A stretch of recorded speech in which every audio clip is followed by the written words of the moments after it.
시며 그분은 우리의 치료자가 되십니다. 우리가 찬양할 때에, 기도할 때에 하나님께서 역사해 주실 줄로 믿고 이 시간 그의 이름을 높이 부릅시다. 할렐루야!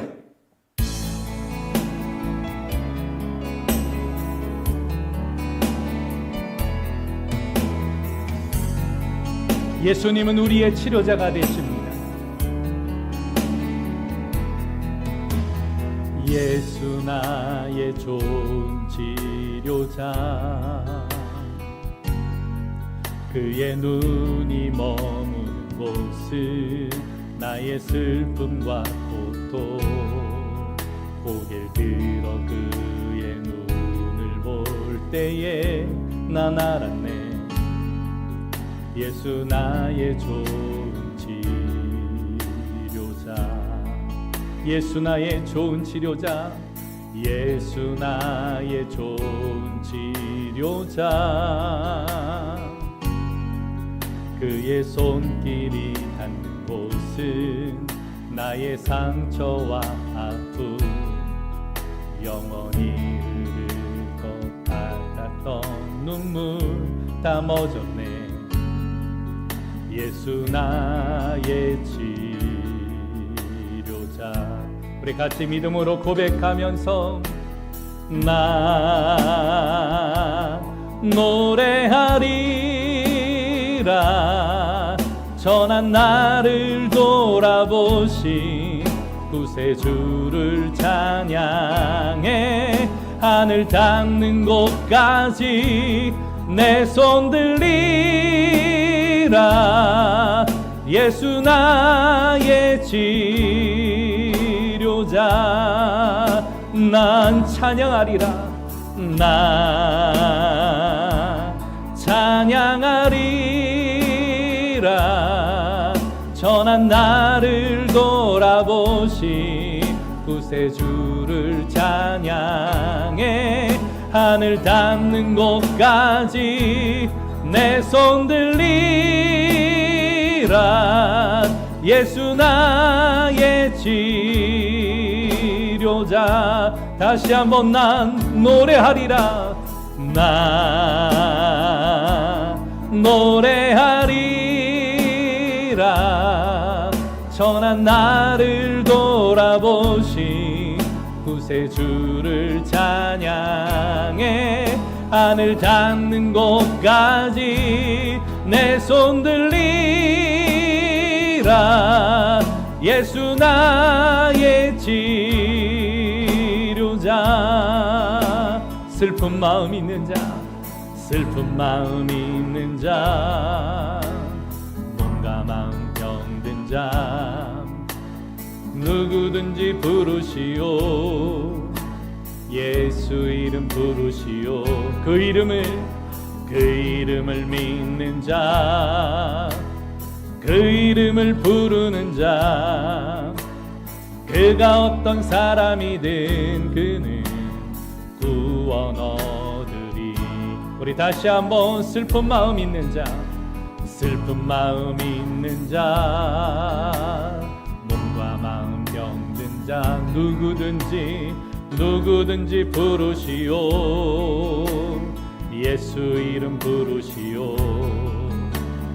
그 이름을 믿는 자, 그 이름을 부르는 자, 그가 어떤 사람이든 그는 구원 얻으리.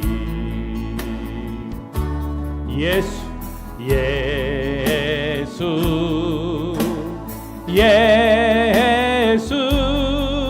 오 능력의 그 이름 예수 나 외쳐 부르네.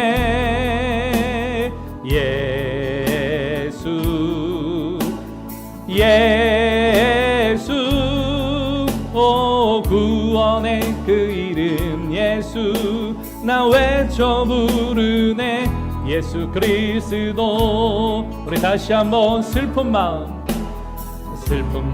있는 자, 몸과 마음 병든 자, 누구든지 부르시오. 예수 이름 부르시오. 그 이름을 믿는 자, 그 이름을 부르는 자, 그가 어떤 사람이든 그는 구원 얻으리. 우리 같이 믿음으로 예수 예수 예수 예수, 오 능력의 그 이름 예수, 나 외쳐 부르네. 예수 예수, 오 구원의 그 이름 예수, 나 외쳐 부르네. 예수 그리스도. 우리 다시 한번 예수 예수 예수 예수, 오 능력의 그 이름 예수, 나 외쳐 부르네. 예수 아멘. 예수, 오 구원의 그 이름 예수, 나 외쳐 부르네. 예수 그리스도. 예수의 이름은 할렐루야. 이름은 세상의 소망이요, 세상의 소망이요. 예수의 이름은, 예수의 이름은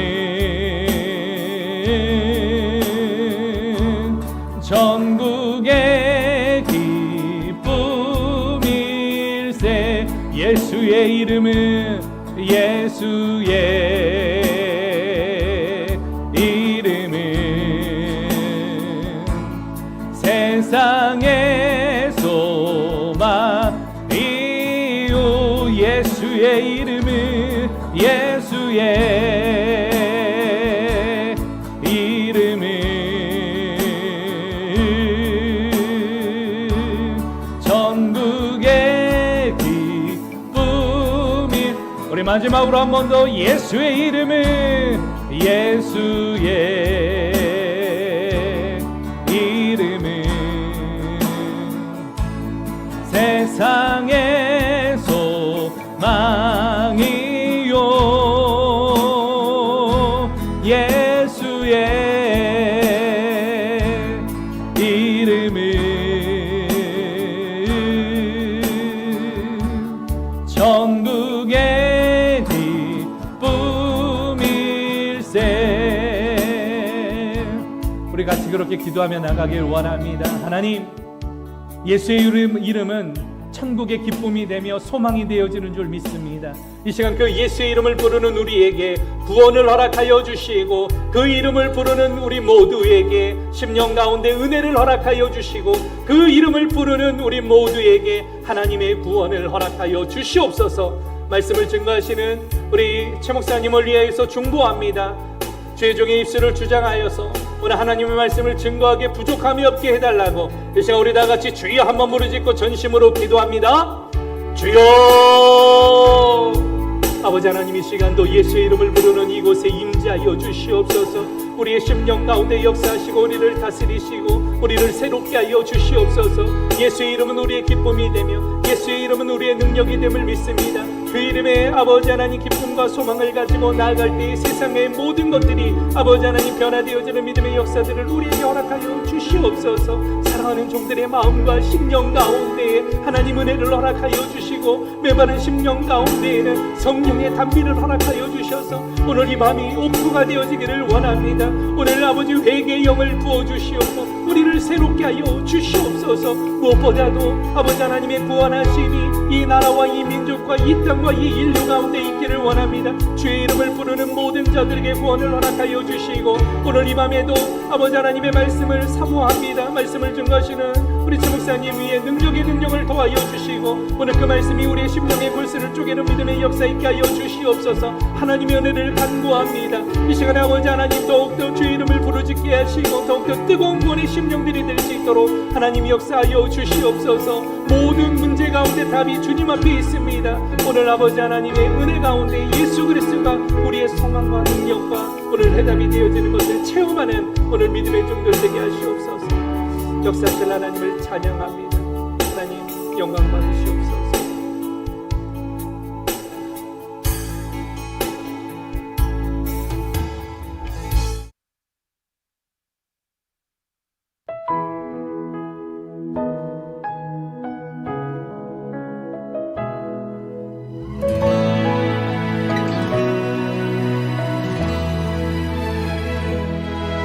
가장 높은 곳에 계신 아버지여, 내 손 잡아주소서. 어두운 세상의 빛이 되시고 만물의 생명 주셨네. 주의 능력, 주의 사랑 난 알지 못했죠. 어떤 것도 아무것도 주님 대신할 수는 없다는 걸. 주님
21절 말씀입니다. 제가 가지고 있는 성경 신약성경 315페이지입니다.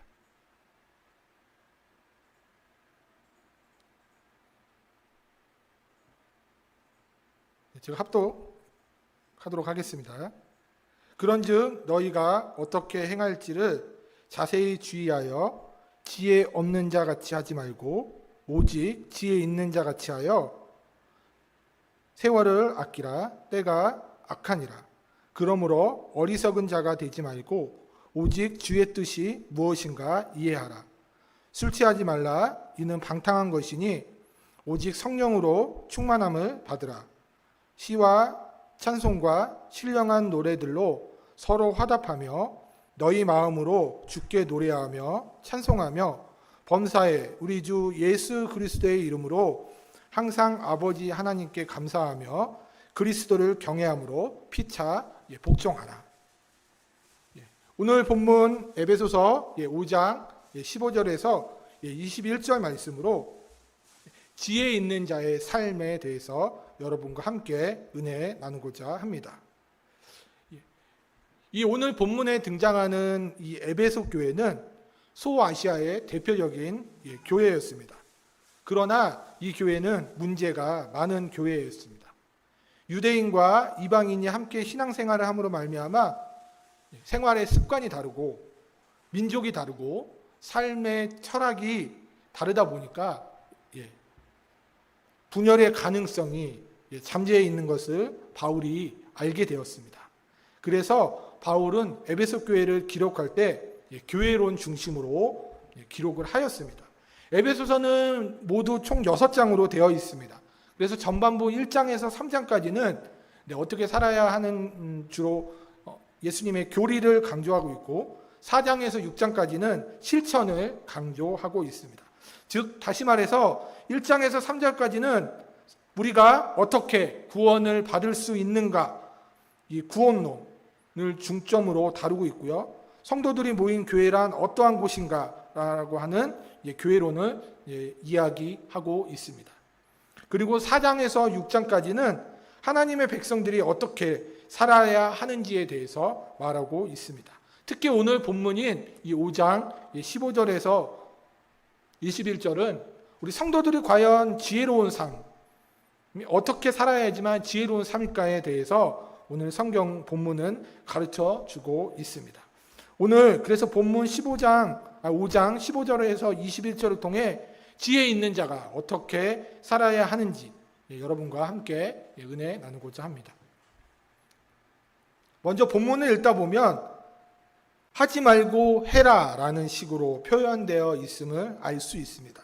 15절에 보면 자세히 주의하여 지혜 없는 자 같이 되지 말고 지혜 있는 자가 되라 라고 말하고 있습니다. 여기서 자세히라고 하는 표현은 정확하게, 신중하게 라는 말로 의미하고 있습니다. 지혜 있는 자의 삶은 하나님의 자녀 안에서의 삶입니다. 구원받은 자다운 성도다운 정확한 삶을 살아가야 한다라고 의미하고 있습니다. 여러분이 살아가고 있는 이 목적과 방향이 정확해야 한다라는 것을 의미하고 있습니다. 지혜 있는 자의 삶, 이 지혜 있는 자의 삶이 무엇인지 오늘 본문 16절을 통해서 먼저 살펴보고자 합니다. 그것은 바로 세월을 아껴야 한다라는 것입니다. 이 세월을 아껴야 한다라는 것은 시간을 사서 건지다라는 것을 뜻하고 있습니다. 즉 시간 낭비를 하지 말고 이 시간을 잘 사용해야 한다라는 뜻입니다. 그 이유는 바로 때가 악하기 때문이다라고 표현하고 있습니다. 칼빈은 이것을 이렇게 이야기하고 있습니다. 마귀에게 빼앗긴 시간을 되찾아내라라는 뜻으로 칼빈은 이야기하고 있습니다. 우리는 우리의 시간을 하나님을 위하여 쓸 수도 있고 마귀를 위하여 쓸 수도 있습니다. 여러분 잘 한번 생각해 보십시오. 여러분이 시간을 사용하는 데 있어서 과연 어떻게 사용하고 계시는지. 대개 하나님을 위하여 시간을 쓰자라고 하면 핑계가 많고 이유가 많고 여러 가지 이유를 대면서 잘 사용할 수 없음을 여러분 곰곰이 생각해 보면 그렇지 않습니까? 하지만 마귀를 위하여 쓰는 시간, 내 개인적으로 쓰는 시간은 참으로 많다라는 것을 여러분 생각해 보면, 돌이켜 보면 아마 느낄 수 있을 것입니다. 우리가 대개 집에서도 아이들과 같이 성경 읽자, 아니면 같이 가족 예배를 드리자 하면 이런저런 핑계를 대면서 하기 싫어하는 경우들이 많이 있습니다. 그러나 요즘 어떻습니까? 요즘 이 코로나로 인해서 이런 표현들도 합니다. 철창 없는 감옥. 집에만 있다 보니까 어떻습니까? 이 집에 있는 시간 여러분 어떻게 사용하십니까? 성경 읽고, 말씀 읽고, 찬양 듣고 이런 시간으로 주로 쓰십니까? 대다수는 아마 그러지 않을 것입니다. 대부분 집에서 핸드폰을 하는 그러한 시간들이 아마 엄청 많으실 것입니다. 개인적인 재미를 위해, 향락을 위해 이렇게 쓰는 시간은 많지만 하나님을 위하여 쓰는 시간은 여러분 극히 적습니다. 우리는 이러한 악한 시대에 여러분 살고 있습니다. 물론 우리 선조들의 시대에도 악한 시대가 있었습니다. 어떻습니까? 여러분 창세기에 나오는 소돔과 고모라 같은 시대도 있었고요. 나라의 왕이 없어서 자기의 소견대로 살아가는 그러한 시대도 있었습니다. 세상에 제약된 유행과 풍조는 예수를 믿는 우리 교인들을 죄에 빠뜨리게 하고요. 물질적인 탐욕과 육신적인 쾌락은 우리의 믿음을 변절시키려고 합니다. 세상의 염려들로 인해서 우리의 믿음이 흔들리고 이 믿음이 약해지고 세상의 바쁜 일들은 우리들을 점점 교회에서 멀어지게 하고 교회 일을 참여하지 못하게 합니다.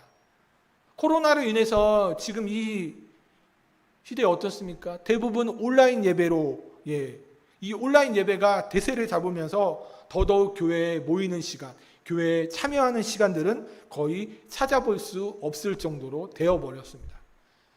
교회 간에 성도 간에 교제가 없다 보니까 어떻습니까? 각자 자기만의 시간, 자기만의 생각으로 살아가는 이러한 것들이 많아지지 않습니까? 이러한 일들로 인해서 점점 교회와 멀어지고 교회는 뒷전이고 세상이 먼저 되어지는 이런 것들로 변해져가는 그러한 우리의 지금 이 시간, 이 시간들을 사용하고 있지 않는지 우리는 한번 생각해 봐야 합니다.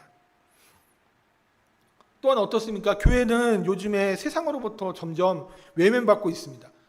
대중매체에서 연일 교회를 비판하고 코로나로 인해서 모 교회가 또한 핍박당하고 그로 인해서 교회 전체가 마치 잘못인 양 매도되어지는 이런 것들도 너무나 많지 않습니까?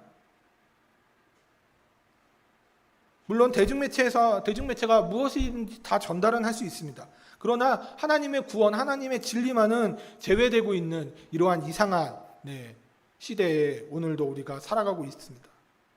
그러므로 우리는 여러분 이럴 때일수록 우리의 어리석은 자가 되지 말고 세월을 낭비하지 말고 하나님의 뜻이 무엇인지 잘 이해하고 그 시간을 정말 아껴서 하나님의 뜻에 맞게 우리는 살아가야 합니다. 하나님의 뜻의 1차적인 목적은 죄인들을 구원하는 것이며 또한 성도가 경건하고 의롭게 선하게 사는 것을 이야기합니다. 우리는 이 세월을 아끼며 정말 이 악한 시대에 우리의 시간들을 잘 사용해야 할 것입니다.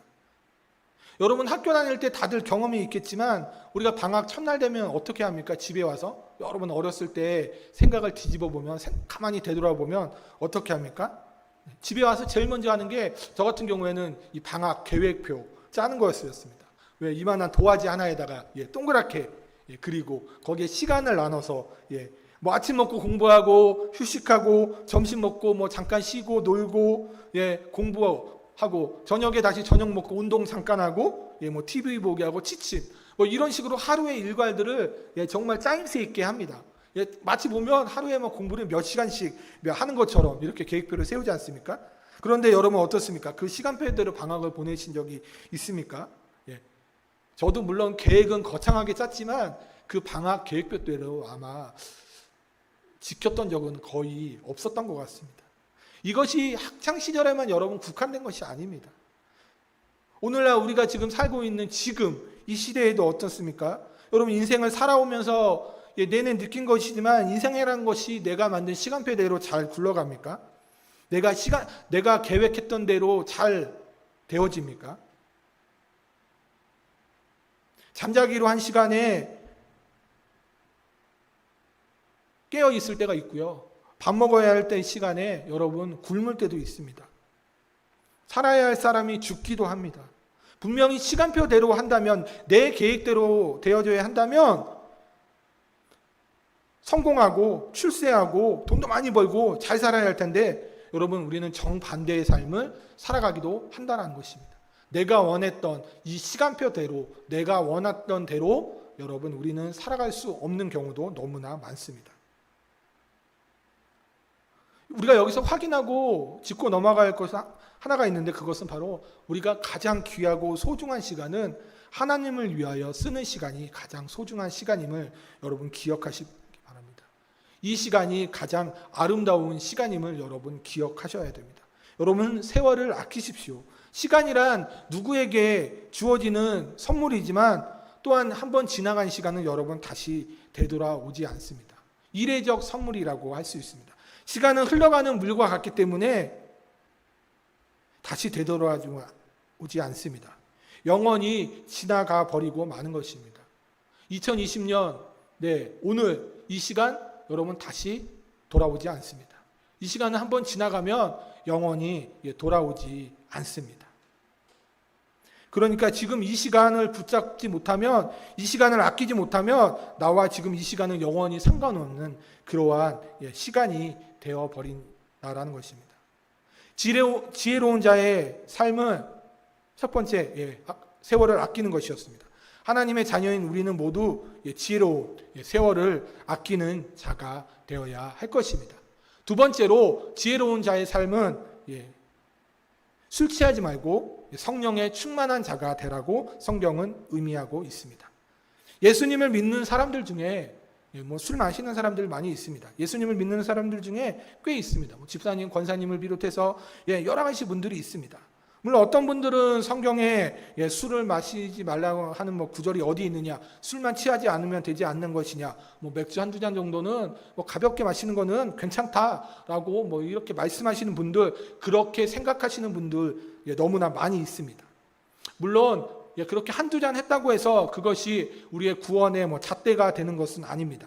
그러나 여러분 성경은 술에 대해 말하고 있습니다. 성경에도 보면 술에 대한 구절은 많이 있습니다. 일일이 다 짚어볼 수는 없지만 창세기 6장 9절에 나오는 대표적인 사람이 누굽니까? 바로 당대 의인인 노아입니다. 노아는 대홍수에서 유일하게 살아남은 가족의 가장입니다. 창세기 9장 20절에서 21절에 보면 최초의 양조업자, 최초의 음주자는 바로 이 의로운 노아였다는 사실을 성경에서 우리는 찾아볼 수 있습니다. 또한 요한복음 2번째 장을 보면 예수님께서 물로 술을 친히 만드신 것을 알 수 있습니다. 바울도 디모데에게 이제부터 물만 마시지 말고 내 비위와 자주 나는 병을 위해서라도 포도주를 조금씩 쓰라라고 데살로니가 전서 5장 23절에 기록하고 있습니다. 술을 권장하는 것으로 비춰지고 있습니다. 그러나 여러분 반대로 술을 마심으로써 닥치게 되는 어려움들, 이러한 경고들은 지금 제가 앞서 얘기한 성경 구절보다 훨씬 더 많습니다. 술 취하는 것은 사람으로 하여금 자제력을 잃게 하고요, 실수를 하기 때문에 방탕에 이르게 하기도 합니다. 또한 잠언 23장 29절에서 35절에 보면 이 술 취하는 것은 성도들에게 합당치 않다라고 쓰여져 있습니다. 술에 취해 나도 모르게 실수를 하고 그것으로 인해 많은 피해가 발생되기도 합니다. 사도 바울은 다른 서신들의 술 취하는 자가 천국에 들어갈 수 없다라고 분명하게 말하고 있습니다. 도적이나 탐욕을 부리는 자는, 술 취하는 자나 모욕하는 자나 속여 빼앗는 자들은 하나님 나라를 위협으로 받지 못하리라 라고 이야기하고 있습니다. 투기와 술 취함과 방탕함과 또한 그와 같은 것들이라 전에 너희에게 경계한 것 같이 이런 일을 하게 하노니, 이런 일을 하게 하는 자들은 하나님의 나라를 유업으로 받을 수 없느니라. 이렇게 바울은 술에 대해서 술 취하지 말라, 그리고 방탕한 것이니 오직 성령의 충만함을 받으라라고 바울은 강조하고 있습니다. 당시 에베소 교회에서는 포도 농사를 지어서 포도를 많이 만들어서 먹고 술에 취해 무감각해지고 쾌락을 일삼는 사람들이 많았습니다. 그렇기 때문에 이 바울은 이 에베소 교회 사람들에게 술 취하지 말라, 오직 성령의 충만함을 받으라라고 오늘 본문은 그렇게 강조하고 있습니다. 여러분, 방탕한 생활을 하다 보면 결국 죄의 자리로 갈 수밖에 없기 때문입니다. 그래서 바울은 술 취하지 말고 대신 성령의 충만함을 받아야 한다라고 여러분 강조하고 있습니다. 성령의 충만함을 받으면 여러분 그러한 죄, 악한 죄들에서 이겨낼 수 있습니다. 죄를 물리치기 위해서는 우리가 성령의 충만함을 받아야 합니다. 우리가 기도할 때 성령의 충만함을 주십시오라고 기도합니다. 하나님, 오늘도 예배 가운데, 삶 가운데 성령의 충만함을 더하여 주시옵소서, 성령의 충만함을 주시옵소서라고 강조를 합니다. 성령의 여러분 충만함을 받으라는 것은 명령입니다. 그것은 그리스도인들이 선택할 수 있는 것이 아닙니다. 믿는 자의 의무입니다. 믿는 자라면 당연히 성령의 충만함을 받아야 합니다. 그리고 성령의 능력을 입어 그 삶을 살아가야 한다는 것입니다. 성령의 충만함을 받는다. 이것은 여러분 한 번에 끝나는 것이 아닙니다. 성령을 받으라라는 말은 헬라어에서 긴장된 상태에서 계속된 행동을 나타냅니다. 성령의 충만함을 받는 것은 여러분 받는 경험은 계속적으로 반복되어져야 한다는 것입니다. 성령의 충만함을 받는다라는 것은 인격의 변화를 가져오는 경험입니다. 하나님을 만나고 그분을 경험하고 성령의 충만함을 받은 자들은 삶의 변화를 경험합니다. 이전에 방탕한 이러한 세상을 바라보고 살았다라면 성령의 충만함을 받은 자들의 삶은 주님의 발자취를 따라가는 그러한 삶이라는 것입니다. 성령의 말씀대로, 성경의 말씀대로 살아가기를 희망하고 그 안에서 기쁨을 찾고 천국의 소망을 바라보고 살아갈 수 있음을 여러분 믿으시기 바랍니다. 그래서 그러한 자는 성령의 충만함을 받아야 한다라는 것입니다. 그러한 성령의 충만함을 받은 자의 삶은 오늘 본문 19절에 나와 있는데 그것은 바로 시와 찬송과 신령한 노래들로 서로 화답하여 너의 마음을 주께 노래하며 찬송하며 라고 기록하고 있습니다. 즉 성령의 충만한 자의 삶은 어떠한 삶이냐? 하나님을 찬양하며 영광 돌리며 감사하는 삶이라는 것입니다. 여러분, 우리가 찬양할 때 그냥 단순히 멜로디에 흥얼거리거나 목소리로만 찬양하는 것이 아니라 마음 중심으로 전심을 다해 하나님을 찬양해야 하는 것입니다. 우리가 주일에 예배 시간에만 특별히 찬양하는 것이 아니라 매일매일 우리의 삶 속에서 찬양이 우리 예배의 삶의 한 부분이 여러분 되어야 합니다. 찬양은 여러분 엄청난 힘을 갖고 있습니다. 찬양을 통해 많은 이들이 상처에 치유되어짐을 여러분 저는 경험을 통해서 확인하였습니다. 찬양을 통해 여러분 역사가 일어납니다. 위로받고 변화되는 또한 그러한 역사들이 찬양을 통하여 많이 일어납니다. 찬양을 통해 주님을 만나기도 합니다. 사도 바울이 여러분 신라와 함께 빌립보에 전도하다가 억울하게 옥에 갇혔을 때 있었습니다.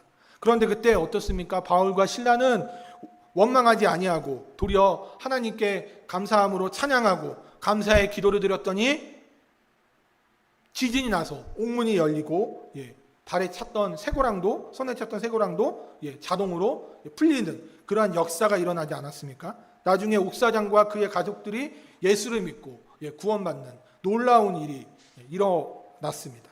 찬송하고 감사하는 삶은 여러분 기적이 났습니다. 그러므로 우리는 성령의 충만함으로 날마다 찬송하고 기도하고 하나님의 은혜를 체험하며 변화된 삶을 살아가는 그런 하나님의 자녀가 되시기를 주님의 이름으로 축원합니다.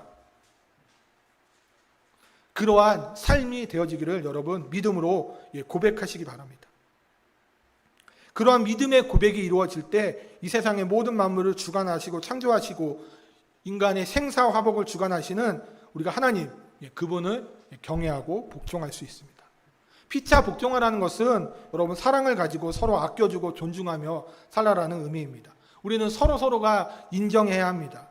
가정에서, 직장에서, 교회에서 서로 남을 배려하고 아껴주고 존중하고 서로 섬기며 살아가야 합니다. 서로 인정하며 살아가야 합니다. 창조주 하나님이 여러분 믿어지지 않으면 우리는 감사할 수 없고요. 우리는 그분의 말씀에 여러분 순종할 수 없습니다.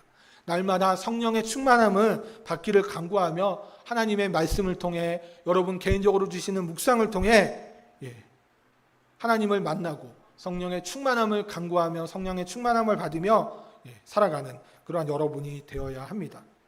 스스로 날마다 여러분 스스로를 점검하고 범사에 감사할 수 있는 우리가 되어야 합니다. 삶 속에서 긍정적인 생각은 말과 행동으로 이어지게 됩니다.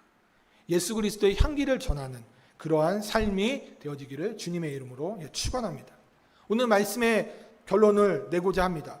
지혜 있는 자의 삶은 어떤 삶이라고 이야기하고 있습니까? 세월을 아끼는 자의 삶입니다. 세월을 아낀다는 것은 주의 뜻이 무엇인지 알고 거기에 순종하는 삶인데 주의 뜻은 바로 성령의 충만함을 받는 것입니다. 이 성령의 충만함을 받아야 하나님을 찬송하고 하나님께 감사하고 주님께 영광 돌릴 수 있고 그분의 말씀에 순종하며 피차 복종하며 살아갈 수 있는 것입니다.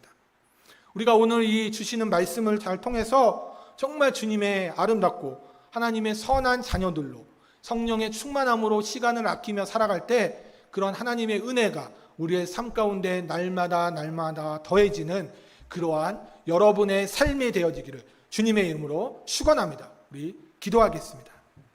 하나님 아버지 감사합니다. 오늘 말씀을 통하여 지혜 있는 자의 삶은 과연 어떠한 삶인지 오늘 본문을 통하여 우리가 살펴보았습니다. 지혜 있는 자의 삶은 세월을 아끼는 그러한 자의 삶임을 우리가 이 시간 고백합니다. 주님의 뜻이 무엇인지 알고 주님의 그 뜻대로 우리가 살아가기를 힘쓸 때 그러한 뜻대로 살아갈 때 바로 성령의 충만함으로 우리가 살아가고 그 성령의 충만함을 받음으로 우리가 날마다 하나님께 감사하고 찬양으로 영광 돌리며 주님의 그 삶 가운데 주의 말씀을 지켜 살아갈 때 우리가 하나님의 말씀에 순종하고 피차 복종함으로 나아감을 우리가 이 시간 다시 한번 말씀을 통하여 깨닫게 되어집니다.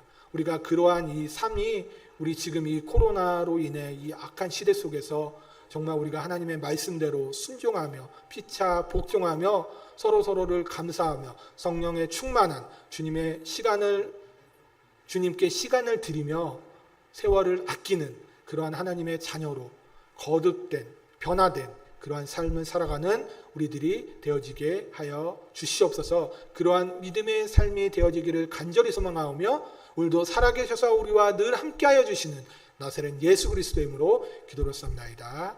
아멘.